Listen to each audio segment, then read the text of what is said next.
Bom, olá, gente. Vamos continuar então nosso assunto de doenças negligenciadas, sendo que hoje a gente vai falar de uma doença bacteriana, muito importante também. Quem vai fazer prova do CEDERJ adora falar sobre ela. Hoje, então, a gente vai falar da tuberculose, tá? Então, qual que é o agente etiológico da tuberculose? O agente da tuberculose é uma bactéria chamada de Mycobacterium tuberculosis.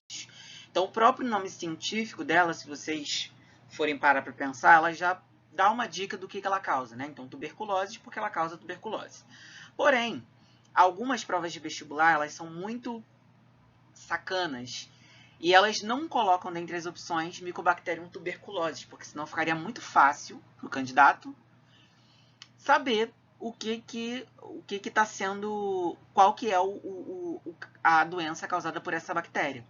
Então, algumas provas de vestibular colocam como agente etiológico o outro nome que é o apelido dessa bactéria, que é o bacilo de Koch. Então, essa bactéria ela pode ser chamada de Mycobacterium tuberculosis, mas também pode ser chamada de bacilo de Koch. Então, vocês podem encontrar desses dois jeitos.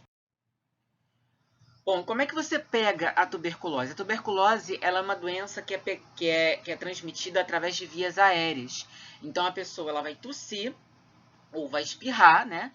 Nisso que ela tosse ou espirra, ela leva gotículas de saliva para o meio externo e essas gotículas de saliva carregam, então, essas bactérias, tudo bem? Então, o bacilo de Koch, uma vez que ele está dentro do organismo, ele se instala nas vias aéreas, então, a traqueia, o esôfago e principalmente o pulmão, que é o órgão mais afetado por essa bactéria. E qual que é o tratamento para tuberculose? O tratamento que a gente tem hoje disponível são os antibióticos, né? Se é uma doença causada por uma bactéria, então o tratamento que a gente vai usar são antibióticos, sendo que o antibiótico mais famoso para tratar a tuberculose é a rifampicina. E aí qual o problema que a gente tem relacionado ao uso de antibióticos em bactérias? É o problema da resistência a antibióticos, né? Então eu comentei com vocês na aula de evolução, né? Que, aliás, vou comentar com vocês na aula de evolução, que conforme você vai usando o antibiótico e conforme várias pessoas vão usando esse antibiótico indiscriminadamente e da forma errada, né, a maior é a probabilidade dessas bactérias desenvolverem resistência a esse medicamento. Então, esse é um dos grandes problemas que a gente tem hoje relacionado à tuberculose. Tem muita gente infectada com a tuberculose, mas infectada com bactérias que já são resistentes a esses antibióticos. E aí o tratamento ele fica realmente muito mais difícil de ser feito. Como prevenção, nós já temos uma vacina disponível para a tuberculose, né, que é a famosa BCG. Então, se vocês olharem aí no braço de vocês, muito provavelmente vocês vão encontrar a marca dessa BCG, que é uma vacina que protege contra as formas mais graves da tuberculose. Isso significa que tomando BCG você nunca vai pegar tuberculose? Não, não significa, tá? A BCG, ela protege contra as formas mais graves da doença.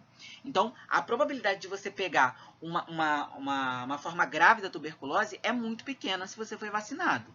Porém, você ainda pode pegar as formas mais brandas da doença, mesmo tendo sido vacinado com a BCG, tá? E também, né, como é uma doença transmitida por via aérea, o uso de máscaras ele é altamente recomendado, né?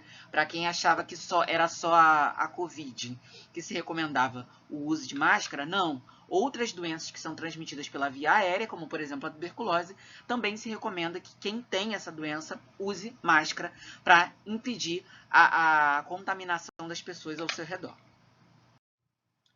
Bom, gente, é isso. A tuberculose é uma aula bem curtinha mesmo, mas eu acredito que só com essas informações vocês já conseguem resolver aí algumas questões de vestibular. Até então a próxima aula.